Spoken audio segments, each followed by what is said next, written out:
Hello friends, मेरा नाम दिव्यांशु सेंगर है। हम एक एक करके सारे फॉर्मेट्स कवर कर रहे थे जो जीएसटी में एप्लीकेबल होंगे, जो हमारे यूज में आएंगे डे टू डे यूज में। टैक्स इनवॉइस हमने कवर कर लिया था, रिसीट वाउचर कर लिया था, रिफ़ंड वाउचर कर लिया था, बिल ऑफ सप्लाई कर लिया था। इसी तरीके से आज हम डिस्कस करेंगे revised invoice, debit note, credit note. बहुत इम्पोर्टेंट है आज का टॉपिक, प्लीज़ ध्यान से देखना। और जो फॉर्मेट मैं बताऊंगा बहुत इम्पोर्टेंट है, बहुत यूज में आएगा आपके। और क्या रीज़न है रिवाइज इनवॉइस रेज करने का, वो रीज़न भी आज डिस्कस करेंगे।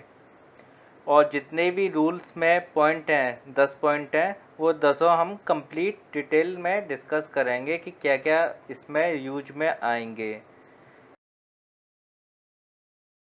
चलिए डिस्कस करते हैं कि रिवाइज इनवॉइस की रिक्वायरमेंट क्या है। रिक्वायरमेंट ये है कि अगर इफ़ेक्टिव डेट ऑफ रजिस्ट्रेशन पर रजिस्ट्रेशन सर्टिफिकेट नहीं मिलता है, रजिस्ट्रेशन सर्टिफिकेट इशू नहीं हुआ, रजिस्ट्रेशन की इफ़ेक्टिव डेट आ गई और इनवॉइस तो इशू करने, अगर कोई कस्टमर आया उसे ये थोड़ी ना बोलेगा कि मुझे सर्टिफिकेट इशू नहीं हुआ है, मैं आपको सेल नहीं करूँगा, इनवॉइस रेज नहीं करूँगा। तो जब सर्टिफिकेट रिसीव हो जाए, इशू हो जाए, उसके within 30 days of issuance of such registration वो रिवाइज टैक्स इनवॉइस रेज कर सकता है। क्या हुआ, इफेक्टिव डेट ऑफ रजिस्ट्रेशन को रजिस्ट्रेशन सर्टिफिकेट इशू नहीं हुआ था, लेकिन सेल हो रही है इस बीच में, तो इनवॉइस इशू करता रहेगा अपना। लेकिन जब रजिस्ट्रेशन सर्टिफिकेट इशू हो जाएगा तो उसके विदिन 30 डेज, जब रजिस्ट्रेशन सर्टिफिकेट आपको मिल गया उसके within 30 days revise invoice issue कर देगा। बहुत सिंपल है रिवाइज इनवॉइस का रीजन।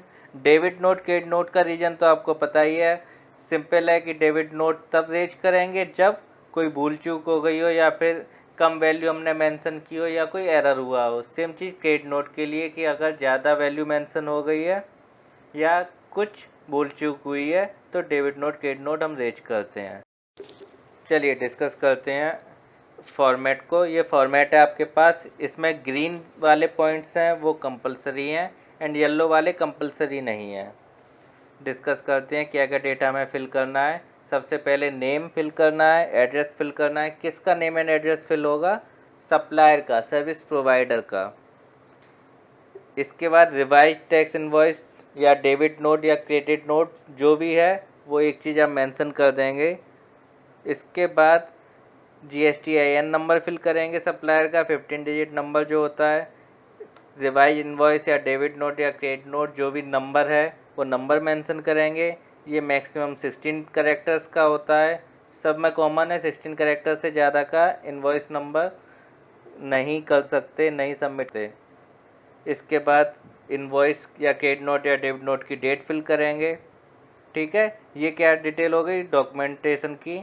इसके बाद जिस इनवॉइस या बिल ऑफ सप्लाई नंबर के बेसिस पे हम ये रिवाइज कर रहे हैं या डेबिट नोट इशू कर रहे हैं या क्रेडिट नोट इशू कर रहे हैं उसकी डिटेल फिल करेंगे। उसमें क्या क्या डिटेल फिल करेंगे?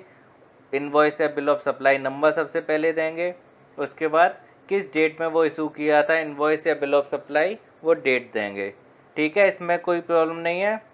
अब आगे चलते हैं। इसके बाद कस्टमर की डिटेल्स फिल करेंगे। कस्टमर नेम क्या है, बिलिंग एड्रेस क्या है।